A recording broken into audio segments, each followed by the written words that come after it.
Hello everyone, welcome back to my channel ಹೊಸ ದಿನ ಹೊಸ ಕತೆ. ಇವತ್ತಿನ ವ್ಲಾಗಲ್ಲಿ ನಾನು ನಿಮಗೆ ನನ್ನ ಸಂಜೆ ಹೇಗಿರುತ್ತೆ ಅನ್ನೋದನ್ನು ತೋರಿಸ್ತೀನಿ. ಅಂದರೆ ಸಂಜೆ 5 ಗಂಟೆಯಿಂದ ರಾತ್ರಿ 10 ಗಂಟೆ ತನಕ ನಾನು ಏನೇನು ಕೆಲಸ ಮಾಡ್ತೀನಿ ಅನ್ನೋದನ್ನು ನಿಮಗೆ ಈ ವ್ಲಾಗಲ್ಲಿ ತೋರಿಸ್ತಾ ಇದ್ದೀನಿ. ಬನ್ನಿ ಹಾಗಿದ್ರೆ ಸ್ಟಾರ್ಟ್ ಮಾಡೋಣ. ಈಗ ಸಂಜೆ 5 ಗಂಟೆ ಆಗಿದೆ. ನಾನು ಟೀ ಮಾಡಿಕೊಂಡು ಹಾಗೆ ರೂಮ್ಗೆ ತೊಗೊಂಬಂದಿದ್ದೀನಿ ಟೀನ. ಬಿಕಾಸ್ ನಾನಿವತ್ತು ಟೀ ಜೊತೆ ಸ್ವಲ್ಪ ಬೇಕ್ರಿ ಸ್ನ್ಯಾಕ್ಸ್ನ ತಿಂತಾಯಿದ್ದೀನಿ. ಯೂಶ್ವಲಿ ನಾನು ಬೇಕ್ರಿ ಸ್ನ್ಯಾಕ್ಸ್ ತಿನ್ನಲ್ಲ, ಅಂದರೆ ಸ್ವಲ್ಪ ಹುರಿದಿರೋ ಕಡಲೆ ಆ ಥರದ್ದು ಏನಾದರೂ ತಿಂತೀನಿ. ನಾವು ಈ ಥರ ಸ್ನ್ಯಾಕ್ಸ್ ಎಲ್ಲ ತಿನ್ನೋದನ್ನು ನಮ್ಮ ಮಗನಿಗೋಸ್ಕರ ಬಿಟ್ಟಿರೋದು. ಬಿಕಾಸ್ ನಾವೇನಾದರೂ ತಿಂದರೆ ಅವನು ಅದು ಬೇಕು ಅಂತ ಹೇಳ್ತಾ ಇರ್ತಾನೆ. ಅದಕ್ಕೋಸ್ಕರ ನಾವೇ ತಿನ್ನೋದನ್ನು ಸ್ಟಾಪ್ ಮಾಡಿದ್ದೀವಿ. ಈಗ ಕೂಡ ಈ ಚಿಪ್ಸ್ ಎಲ್ಲ ನಾವು ತಂದಿರೋದಲ್ಲ, ನನ್ನ ತಮ್ಮನ ಮನೆಗೆ ಹೋದಾಗ ಅವ್ನು ಕೊಟ್ಟು ಕಳಿಸಿರೋದು. ಸೊ ಅದಕ್ಕೆ ತಿಂದು ಖಾಲಿ ಮಾಡ್ತಾಯಿದ್ದೀನಿ ಅಷ್ಟೇ.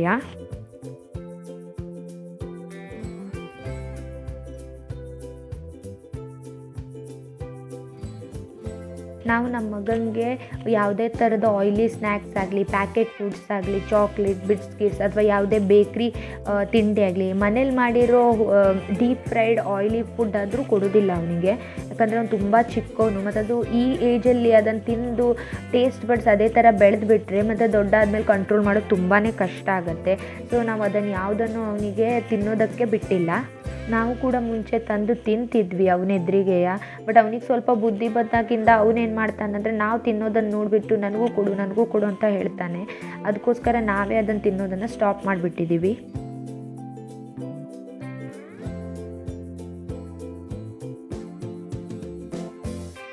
ಯೂಶ್ವಲಿ ನನ್ನ ಲಾಗೌಟ್ ಟೈಮ್ ಬಂದುಬಿಟ್ಟು ಈವ್ನಿಂಗ್ 7 o'clock. ಇವಾಗ ಕೆಲಸ ಸ್ವಲ್ಪ ಕಡಿಮೆ ಇರೋದ್ರಿಂದ ನಾನು ಎಕ್ಸಾಕ್ಟ್ 7:10 ಒಳಗಡೆ ಲಾಗೌಟ್ ಮಾಡಿಬಿಡ್ತೀನಿ. ಇನ್ ಕೇಸ್ ಕೆಲಸ ಏನಾದರೂ ಜಾಸ್ತಿ ಇದೆ ಅಂದಾಗ ಆವಾಗ ಸ್ವಲ್ಪ ಸ್ಟ್ರೆಚ್ ಮಾಡಬೇಕಾಗತ್ತೆ. ಲೈಕ್ 8:30 ತನಕ ಆಗೋಗುತ್ತೆ. ಈಗ ಸ್ವಲ್ಪ ಕೆಲಸ ಕಡಿಮೆ ಇರೋದ್ರಿಂದ ಒಂದು 6 o'clock ತನಕ ನಾನು ಕೆಲಸ ಮಾಡಿಬಿಟ್ಟು ಸ್ವಲ್ಪ ಹೊತ್ತು ನನ್ನ ಮಗನ ಜೊತೆ ಟೈಮ್ ಸ್ಪೆಂಡ್ ಮಾಡೋದಕ್ಕೆ ಹೋಗ್ತೀನಿ. ಸೊ ಅಲ್ಲೊಂದು 10 minutes ಟೈಮ್ ಸ್ಪೆಂಡ್ ಮಾಡಿ ಮತ್ತೆ ಬಂದು ಕೆಲಸ ಮಾಡಿಬಿಟ್ಟು ಒಂದು 7 o'clock ಲಾಗೌಟ್ ಮಾಡ್ತೀನಿ ನಾನು.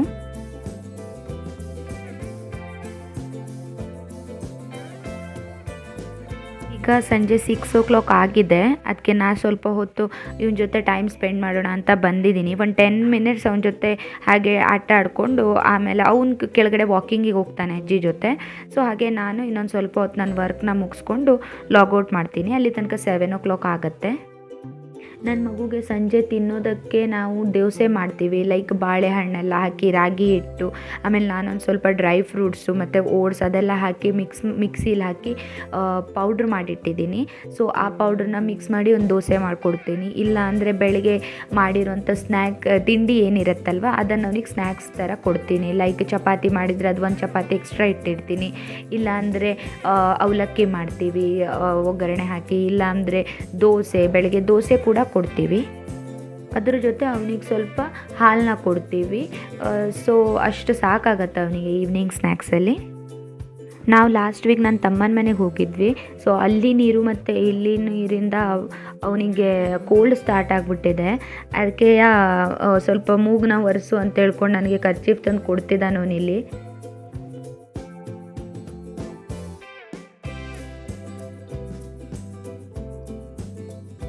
ಅವ್ನು ಸರಿಯಾಗಿ ನಡೆಯೋದಕ್ಕೆ ಸ್ಟಾರ್ಟ್ ಮಾಡಿದರೂ ಕೂಡ ಶೂನೆಲ್ಲ ಹಾಕ್ಕೊಂಡು ನಡೀತಾ ಇರಲಿಲ್ಲ. ಇವತ್ತೇ ಫಸ್ಟ್ ಟೈಮ್ ಏನೇನೋ ಶೂ ಹಾಕ್ಕೊಂಡು ಸ್ವಲ್ಪ ನಡೀತಾ ಇದ್ದಾನೆ. ಇವಾಗ ನೋಡಿ ನನಗೆ ಶೂ ತಂದು ಕೊಡ್ತಿದ್ದಾನೆ ಹಾಕು ಅಂತ. ಒಂದು ಕಾಲಿಗೆ ಹಾಕೋ ತನಕ ಅಷ್ಟೇ. ಆಮೇಲೆ ಇನ್ನೊಂದು ಕಾಲಿಗೆ ಹಾಕಬೇಕು ಅನ್ನೋಷ್ಟೊತ್ತಿಗೆ ಮತ್ತೆ ಓಡೋಗ್ತಾನೆ.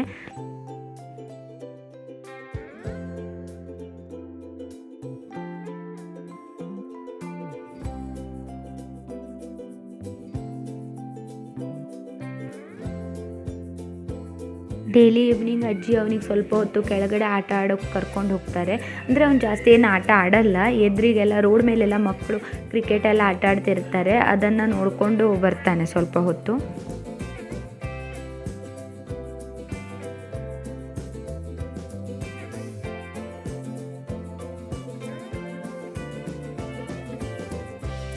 ಇಲ್ಲಿ ನೋಡಿ ಅವನು ಆಲ್ರೆಡಿ ಕೆಳಗಡೆ ಹೊರಟಿದ್ದಾನೆ ಶೂ ಎಲ್ಲ ಹಾಕ್ಕೊಂಡು. ಅಷ್ಟೊತ್ತಲ್ಲಿ ಇಲ್ಲಿ ಪಕ್ಕದ ಮನೇಲಿರೋ ಮಕ್ಕಳೆಲ್ಲ ಬಂದು ಅವನಿಗೆ ಮಾತಾಡಿಸ್ತಾ ಇದ್ದಾರೆ.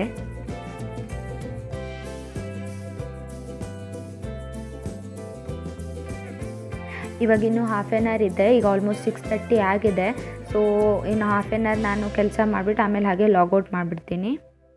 ಇವತ್ತು ನಾನು ತಲೆ ಮೇಲೆ ಸ್ನಾನ ಮಾಡಿದ್ದೆ, ಆದರೆ ಇವತ್ತು ಬೆಳಗ್ಗೆಯಿಂದ ತುಂಬಾ ಮೋಡ, ಬಿಸಿಲೇ ಬಂದಿಲ್ಲ. ಅದಕ್ಕೆ ನನ್ನ ಕೂದಲು ಕೂಡ ಒಣಗಿಸ್ಕೊಳ್ಳೋಕ್ಕಾಗಿಲ್ಲ ನನಗೆ. ಇನ್ನೂವರೆಗೂ ಹಸಿಯಾಗೇ ಇದೆ ಸಂಜೆ ಆದರೂ ಕೂಡ. ಸೊ ನಾನು ಸ್ವಲ್ಪ ಅದಕ್ಕೆ ತಲೆ ಕೂದಲನ್ನ ಬಿಚ್ಚಿಟ್ಕೊಂಡಿದ್ದೀನಿ. ಹಾಗೆ ಹಸಿ ಕೂದಲನ್ನ ಕಟ್ಕೊಂಡ್ಬಿಟ್ರೆ ನನಗೆ ತಲೆನೋವು ಸ್ಟಾರ್ಟ್ ಆಗಿಬಿಡುತ್ತೆ. ಆಲ್ರೆಡಿ ಸ್ಟಾರ್ಟ್ ಆಗಿದೆ, ಇನ್ನು ಹಾಗೆ ಕಟ್ಕೊಂಡ್ಬಿಟ್ರೆ ಇನ್ನೂ ಜಾಸ್ತಿ ಆಗಿಬಿಡುತ್ತೆ ತಲೆನೋವು. ನಾನು ರೀಸೆಂಟ್ಲಿಯಾಗಿ ಒಂದು ಹೊಸ ಅಕೌಂಟ್ನ ಓಪನ್ ಮಾಡಿದ್ದೀನಿ ಇನ್ಸ್ಟಾದಲ್ಲಿ.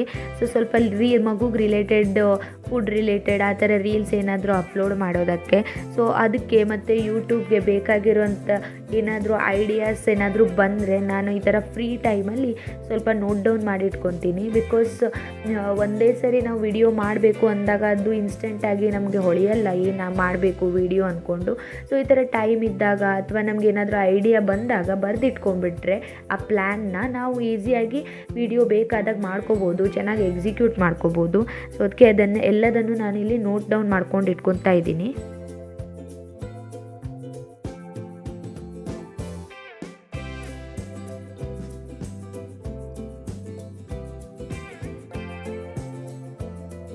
ಆಲ್ರೆಡಿ ಇವಾಗ ಟೈಮ್ ಆಗೋಗಿದೆ ಲಾಗೌಟ್ದು, 7:15 ಆಗಿದೆ.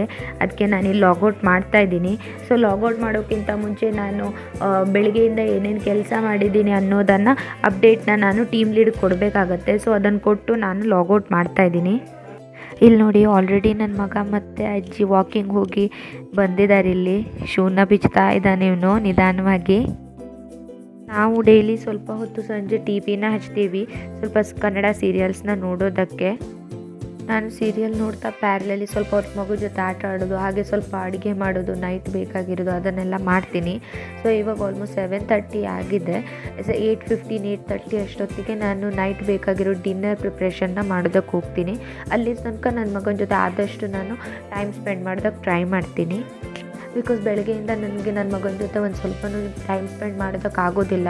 ಬೆಳಗ್ಗೆ ಬ್ರೇಕ್ಫಾಸ್ಟ್ ಮಾಡೋದು, ಆಮೇಲೆ ಲಂಚ್ ಪ್ರಿಪ್ರೇಷನ್ ಮಾಡೋದು, ಇನ್ ಕೇಸ್ ನನ್ನ ಹಸ್ಬೆಂಡ್ ಏನಾದರೂ ಆಫೀಸ್ಗೆ ಹೋಗೋದಿದ್ರೆ ಅವರಿಗೋಸ್ಕರ ಲಂಚ್ ಬಾಕ್ಸ್ನ ಪ್ರಿಪೇರ್ ಮಾಡಿಕೊಡ್ಬೇಕು.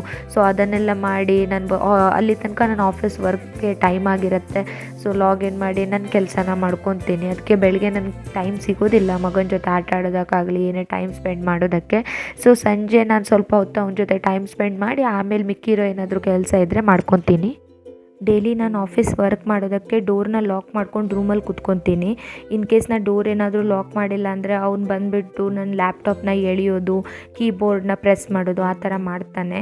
ಸೊ ಅದರಿಂದ ನನ್ನ ವರ್ಕ್ಗೆ ತುಂಬಾ ಇಂಪ್ಯಾಕ್ಟ್ ಆಗುತ್ತೆ. ಅದಕ್ಕೋಸ್ಕರ ನಾನು ಡೋರ್ನ ಲಾಕ್ ಮಾಡಿಕೊಂಡೇ ಕೆಲಸ ಮಾಡೋದು.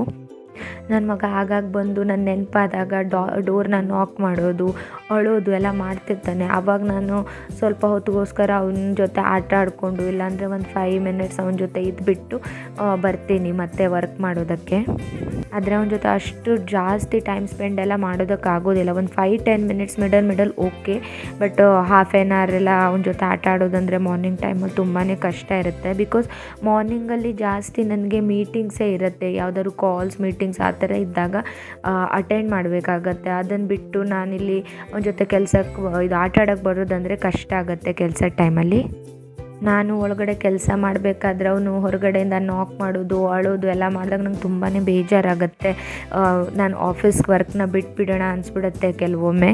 ಆದರೆ ಪ್ರಾಕ್ಟಿಕಲಿ ಆ ಥರ ಮಾಡೋದಕ್ಕಾಗೋದಿಲ್ಲ. ಬಿಕಾಸ್ ಇವಾಗ ಅವನು ಚಿಕ್ಕವನಿದ್ದಾನೆ, ಅದಕ್ಕೆ ಅಳ್ತಾನೆ, ಅವನಿಗೆ ಅರ್ಥ ಆಗೋಲ್ಲ. ಬಟ್ ಸ್ವಲ್ಪ ದಿನ ಹೋಗ್ತಾ ಇದ್ದಂಗೆ ಅವನು ದೊಡ್ಡವನಾಗ್ತಾ ಹೋಗ್ದಂಗೆ ಅವನಿಗೆ ಅದೆಲ್ಲ ಅರ್ಥ ಆಗತ್ತೆ. ಸೊ ಆವಾಗ ನಾವು ಜಾಬ್ ಬಿಟ್ಕೊಂಡು ಕೂತ್ಕೊಂಡ್ರೆ ಮುಂದೆ ಏನಾದರೂ ನಮ್ಗೆ ಜಾಬ್ ಬೇಕು ಅಂತ ಮತ್ತೆ ಸರ್ಚ್ ಮಾಡಿದ್ರೆ ಜಾಬ್ ಸಿಗೋದು ತುಂಬಾ ಕಷ್ಟ ಆಗುತ್ತೆ. ಕರಿಯರ್ ಮತ್ತು ಮನೆ ಎರಡೂ ಇಂಪಾರ್ಟೆಂಟ್ ಆಗಿರೋದ್ರಿಂದ ಎರಡನ್ನೂ ಆದಷ್ಟು ಬ್ಯಾಲೆನ್ಸ್ ಮಾಡ್ಕೊಂಡು ಹೋಗ್ತಾ ಇದ್ದೀನಿ ನಾನು, ಎಷ್ಟಾಗುತ್ತೋ ಅಷ್ಟು. ಮೇನ್ಲಿ ನಾನು ನಮ್ಮ ಅಜ್ಜಿನ ಊರಿಂದ ಕರ್ಕೊಂಡ್ಬಂದಿರೋದೇ ನಮ್ಮ ಮಗುನ ನೋಡ್ಕೊಳ್ಳೋದಕ್ಕೆ ಆದಷ್ಟು. ಸೊ ಅದಷ್ಟೇ ಅಲ್ಲದೆ ಅವರು ನನಗೆ ಮನೆಯಲ್ಲಿರೋ ಎಲ್ಲ ಕೆಲಸನೂ ಮಾಡೋದಕ್ಕೆ ತುಂಬಾ ಹೆಲ್ಪ್ ಮಾಡ್ತಾರೆ. ನಾನು ಆಫೀಸ್ ಕೆಲಸ ಎಲ್ಲ ಮಾಡಬೇಕಾದ್ರೆ ಅವರೇ ಮಗುನ ನೋಡ್ಕೊಳ್ಳೋದು. ಹಾಗೆ ನಾನು ಅಡುಗೆ ಏನಾದರೂ ಮಾಡಬೇಕಾದ್ರೂ ಅವರೇ ಮಗುನ ನೋಡ್ಕೊತಾರೆ. ಇನ್ ಕೇಸ್ ಏನಾದರೂ ಅವ್ರು ನನಗೆ ವೆಜಿಟೇಬಲ್ಸ್ ಎಲ್ಲ ಕಟ್ಟಿಂಗ್ ಎಲ್ಲ ಮಾಡಿಕೊಡುವಾಗ ನಾನು ಮಗುನ ನೋಡ್ಕೊತೀನಿ, ಅವ್ರು ಆ ಟೈಮಲ್ಲಿ ಆ ಕೆಲಸನೆಲ್ಲ ಮಾಡಿಕೊಡ್ತಾರೆ. ಈಗ ಆಲ್ರೆಡಿ 8:30 ಆಗಿದೆ. ಅದಕ್ಕೆ ನಾನು ಡಿನ್ನರ್ ಪ್ರಿಪೇರ್ ಮಾಡೋದಕ್ಕೆ ಬಂದಿದ್ದೀನಿ. ಫಸ್ಟ್ ನಾನಿಲ್ಲಿ ಎಗ್ನ ಬಾಯ್ಲ್ ಮಾಡ್ಕೊತಿದ್ದೀನಿ. ನೆಕ್ಸ್ಟ್ ನಾನು ನನ್ನ ಮಗನಿಗೋಸ್ಕರ ದೋಸೆ ಮಾಡ್ತಾಯಿದ್ದೀನಿ. ಈ ದೋಸೆ ಮಾಡೋದಕ್ಕೆ ಸ್ವಲ್ಪ ವೀಟ್ ಫ್ಲವರ್ ಹಾಗೆ ಸ್ವಲ್ಪ ರಾಗಿ ಪೌಡರ್ ಮತ್ತು ನಾನು ಮಾಡಿಟ್ಟಿರೋ ಡ್ರೈ ಫ್ರೂಟ್ಸ್ ಪೌಡ್ರ್ ಮಿಕ್ಸ್ನ ಹಾಕಿ ಮಾಡ್ತಾ ಇರೋದು. ಇದಕ್ಕೆ ನಾನು ಸ್ವಲ್ಪ ಪನ್ನೀರನ್ನ ಕೂಡ ಯೂಸ್ ಮಾಡ್ತಾಯಿದ್ದೀನಿ. ನನ್ನ ಮಗಂಗೆ ನಾನು ಆದಷ್ಟು ನ್ಯೂಟ್ರಿಷನ್ ಫುಲ್ಲಾಗಿರುವಂಥ ಫುಡ್ನ ಕೊಡೋದಕ್ಕೆ ಟ್ರೈ ಮಾಡ್ತೀನಿ. ಬಿಕಾಸ್ ಅವನು ಜಾಸ್ತಿ ಏನು ತಿನ್ನಲ್ಲ, ಏನೇ ತಿಂದರೂ ಸ್ವಲ್ಪ ಕ್ವಾಂಟಿಟೀಲಿ ತಿನ್ನೋದು. ಅದಕ್ಕೆ ಡಾಕ್ಟರ್ಸ್ ಎಲ್ಲ ಏನು ಹೇಳ್ತಾರೆ ಅಂದರೆ ಅವ್ರು ಸ್ವಲ್ಪ ತಿಂದರೂ ಅಡ್ಡಿಲ್ಲ, ಆ ಸ್ವಲ್ಪದ್ರಲ್ಲೇ ನಾವು ಆದಷ್ಟು ನ್ಯೂಟ್ರಿಷನ್ನ ಕೊಡಬೇಕು ಅಂತ. ನಾನು ಮಾಡಿಟ್ಟಿರೋ ಡ್ರೈ ಫ್ರೂಟ್ಸ್ ಪೌಡ್ರನ್ನ ಹಾಕ್ತಿದ್ದೀನಿ. ಅಂದರೆ ಇದರಲ್ಲಿ ಬರೀ ಡ್ರೈ ಫ್ರೂಟ್ಸ್ ಇಲ್ಲ, ಇದ್ರ ಜೊತೆ ಸ್ವಲ್ಪ ಸೀಡ್ಸ್ ಪೌಡರ್ ಇದೆ, ಹಾಗೆ ಸ್ವಲ್ಪ ಓಟ್ಸ್ ಮಖಾನ ಇದನ್ನೆಲ್ಲ ಮಿಕ್ಸ್ ಮಾಡಿರುವಂಥದ್ದು. ಇದು ತುಂಬಾ ಒಳ್ಳೆಯದು ಮಗುಗೆ. ನಾನು ಮಗುಗೋಸ್ಕರ ಏನೇ ಫುಡ್ ಮಾಡೋದಿದ್ರೂ ಅದರಲ್ಲಿ 1 ಸ್ಪೂನ್ ಇದನ್ನು ಯೂಸ್ ಮಾಡ್ತೀನಿ. ಇದು ತುಂಬಾ ಹೆಲ್ತ್ ಬೆನಿಫಿಟ್ಸ್ ಇದೆ ಇದರಿಂದ. ಇಲ್ಲಿ ನಾನು ಅಡುಗೆ ಮಾಡೋ ಕಡೆ ಬಂದು ನನಗೆ ಹಿಡ್ಕೊ ಅಂತ ಅಳ್ತಿದ್ದ. ಸೊ ಹಿಡ್ಕೊಂಡಿದ್ದೀನಿ. ಇವಾಗ ಇಲ್ಲಿ ಎಗ್ ನೋಡಿದ್ದಾನೆ. ಅವನಿಗೆ ಎಗ್ ಅಂದರೆ ತುಂಬ ಇಷ್ಟ. ಅವ್ನು ತಿನ್ನೋದಿಲ್ಲ, ಬಟ್ ಅವನಿಗೆ ಏನೇನೋ ಎಗ್ನ ಹಿಡ್ಕೋಬೇಕು ಅನ್ನೋದು ಇಷ್ಟ ಆಗುತ್ತೆ. ನಾನಿಲ್ಲಿ ಒಂದು ಕೈಯಲ್ಲಿ ಹಿಡ್ಕೊಂಡು ಇನ್ನೊಂದು ಕೈಯಲ್ಲಿ ಅಡುಗೆ ಮಾಡೋದಂದ್ರೆ ಕಷ್ಟ ಆಗುತ್ತೆ. ಅದಕ್ಕೆ ನನ್ನ ಅಜ್ಜಿ ಕೈಯಲ್ಲಿ ಕೊಡ್ತಾಯಿದ್ದೀನಿ ಅವನಿಗೆ ಸ್ವಲ್ಪ ಹೊತ್ತು ಹಿಡ್ಕೊಳ್ಳೋದಕ್ಕೆ. ಸೊ ಇಲ್ಲಿ ನಾನು ಸ್ವಲ್ಪ ಆದಷ್ಟು ಬೇಗ ಡಿನ್ನರ್ನ ಪ್ರಿಪೇರ್ ಮಾಡ್ಕೋಬೋದು.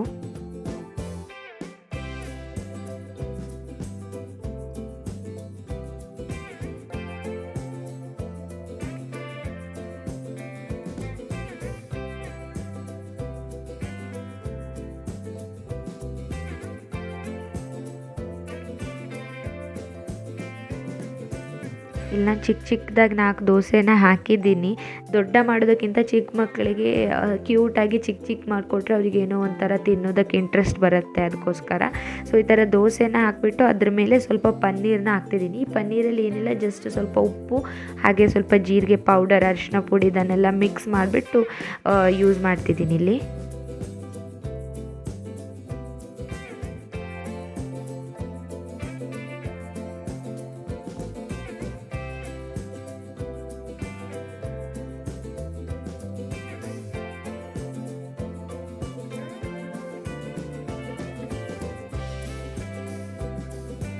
ದೋಸೆ ರೆಡಿಯಾಗಿದೆ. ಸೊ ನಾನಿದನ್ನು ಒಂದು ಪ್ಲೇಟ್ಗೆ ಹಾಕ್ತಾಯಿದ್ದೀನಿ. ನೋಡೋದಕ್ಕೆ ಎಷ್ಟು ಚೆನ್ನಾಗಿದೆ, ತಿನ್ನೋದಕ್ಕೆ ಕೂಡ ತುಂಬಾ ಟೇಸ್ಟಿಯಾಗಿರುತ್ತೆ ಇದು. ಅದನ್ನು ನನ್ನ ಮಗಂಗೆ ಕೊಟ್ಟಿದ್ದೀನಿ ತಿನ್ನೋದಕ್ಕೆ.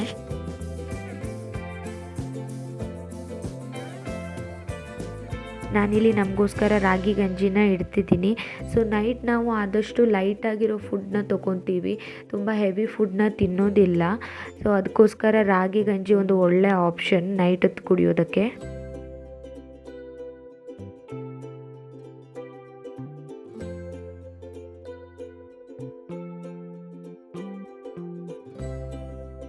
ನನ್ನ ಹಸ್ಬೆಂಡ್ಗೋಸ್ಕರ ಇಲ್ಲಿ ಮಿಲೆಟ್ ಪೌಡ್ರ್ ಹಾಕಿ ಗಂಜಿನ ಮಾಡ್ತಾಯಿದ್ದೀನಿ. ಮಿಲೆಟ್ ಪೌಡ್ರ್ ತುಂಬಾ ಒಳ್ಳೆಯದು ಹೆಲ್ತ್ಗೆ. ಇದು ಜೀನಿ ಬ್ರ್ಯಾಂಡ್ದು, ನೀವು ಕೇಳಿರ್ಬೋದು ಇದನ್ನು. ಸೊ ಇದನ್ನು ಹಾಕಿ ಗಂಜಿನ ಮಾಡಿಕೊಡ್ತಾಯಿದ್ದೀನಿ. ಸೊ ಇಲ್ಲಿ ನಾವು ರಾಗಿ ಗಂಜಿನ ಉಪ್ಪು ಹಾಕಿ ಕೂಡ ಕುಡಿಬೋದು, ಇಲ್ಲ ಬೆಲ್ಲ ಹಾಕಿ ಕೂಡ ಕುಡಿಬೋದು. ನಾನು ಬೆಲ್ಲ ಹಾಕಿ ಅಷ್ಟು ಪ್ರಿಫರ್ ಮಾಡೋದಿಲ್ಲ, ಉಪ್ಪು ಹಾಕ್ಕೊಳ್ತೀನಿ ಜಾಸ್ತಿ. ನಮ್ಮ ಅಜ್ಜಿಗೋಸ್ಕರ ಬೆಲ್ಲ ಹಾಕ್ತಾಯಿದ್ದೀನಿ ಇಲ್ಲಿ, ತೆಳು ಬೆಲ್ಲನ. ಸೊ ಹಾಗೆ ನಮ್ಮ ಹಸ್ಬೆಂಡ್ಗೋಸ್ಕರ ಇದು ಮಿಲೆಟ್ ಪೌಡ್ರ್ ಗಂಜಿ ಕೂಡ ರೆಡಿಯಾಗಿದೆ. ನೆಕ್ಸ್ಟ್ ನಾನು ಡಿನ್ನರ್ಗೆ ಇದು ಮಧ್ಯಾಹ್ನ ಮಾಡಿಟ್ಟಿರೋ ಕ್ಯಾಬೇಜ್ ಪಲ್ಯ ಇತ್ತು. ಸೊ ಅದನ್ನೇ ಸ್ವಲ್ಪ ಬಿಸಿ ಮಾಡ್ತಾಯಿದ್ದೀನಿ ಇಲ್ಲಿ. ಸ್ವಲ್ಪ ಕ್ಯಾಬೇಜ್ ಪಲ್ಯ ಹಾಗೆ 1 ಕಪ್ ಗಂಜಿ ಮತ್ತು ಬಾಯ್ಲ್ಡ್ ಎಗ್ ತಿಂದರೆ ಸಾಕಾಗತ್ತೆ, ಜಾಸ್ತಿನೇ ಆಯಿತು ಅನಿಸ್ಬಿಡುತ್ತೆ ತಿಂತ. ಸೊ ಇಷ್ಟು ನಮ್ಮ ಡಿನ್ನರಲ್ಲಿ ಯೂಶ್ವಲಿ ತಿನ್ನೋದು ನಾವು.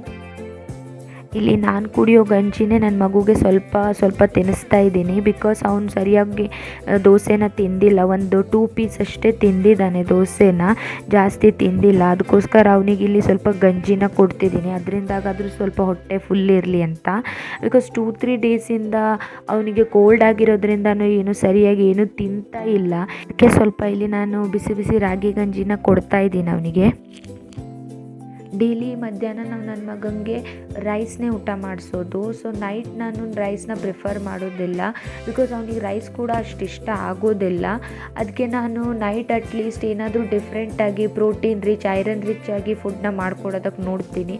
ಬಿಕಾಸ್ ಅದು ಕೂಡ ಅವನ ಬಾಡಿಗೆ ತುಂಬಾ ಇಂಪಾರ್ಟೆಂಟ್ ಆಗುತ್ತೆ.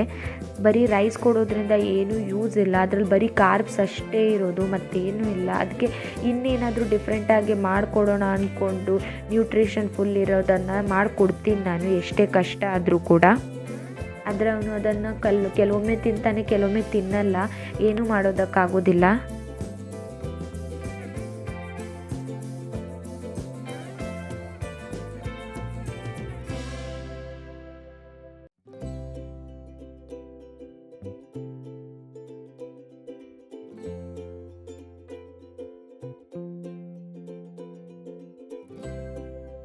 ಡಿನ್ನರ್ ಆದಮೇಲೆ ಡೈಲಿ ನನ್ನ ಮಗನಿಗೆ 1 ರೌಂಡ್ ಸ್ನಾನನ ಮಾಡಿಸ್ತೀವಿ ರಾತ್ರಿ ಮಲಗೋದಕ್ಕಿಂತ ಮುಂಚೆ. ಬಿಕಾಸ್ ತುಂಬಾ ಸ್ವೆಟ್ ಬಂದಿರುತ್ತೆ ಬೆಳಗಿಂದ ಆಟ ಆಡಿ ಓಡಾಡಿ ಎಲ್ಲ.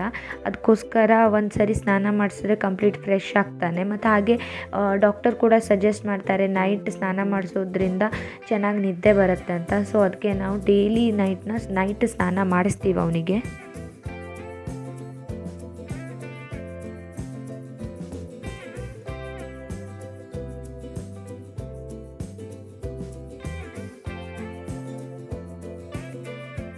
ಅಜ್ಜಿ ನಮ್ಮ ಮಗುಗೆ ಸ್ನಾನ ಮಾಡಿಸಿ ಡ್ರೆಸ್ ಎಲ್ಲ ಹಾಕಿ ರೆಡಿ ಮಾಡೋದಕ್ಕೆ ಕರ್ಕೊಂಡು ಹೋಗಿದ್ದಾರೆ. ಅಲ್ಲಿ ತನಕ ನಾನು ಬೆಡ್ನೆಲ್ಲ ಕ್ಲೀನ್ ಮಾಡಿಬಿಟ್ಟು ಮಲಗೋದಕ್ಕೆ ರೆಡಿ ಮಾಡ್ತಾಯಿದ್ದೀನಿ.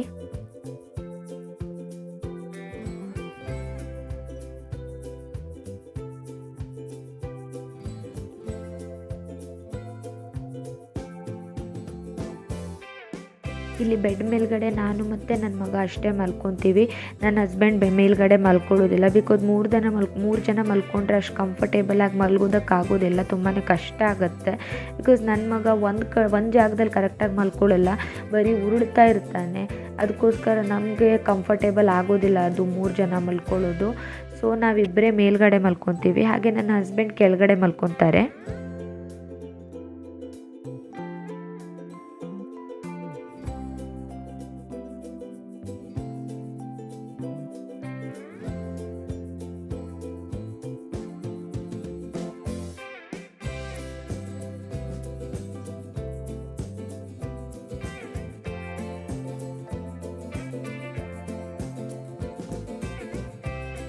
ಇವತ್ತಿನ ವ್ಲಾಗಲ್ಲಿ ನಾನು ನಿಮಗೆ ನನ್ನ ಈವ್ನಿಂಗ್ ಹೇಗಿರುತ್ತೆ ಅನ್ನೋದನ್ನು ತೋರಿಸಿದ್ದೀನಿ. ನನ್ನ ಮಗು ಜೊತೆ ನಾನು ಯಾವಾಗ ಟೈಮ್ನ ಸ್ಪೆಂಡ್ ಮಾಡ್ತೀನಿ, ಮನೆ ಕೆಲಸ ಹೇಗೆ ಮಾಡ್ಕೊತೀನಿ ಅನ್ನೋದನ್ನು ತೋರಿಸಿದ್ದೀನಿ.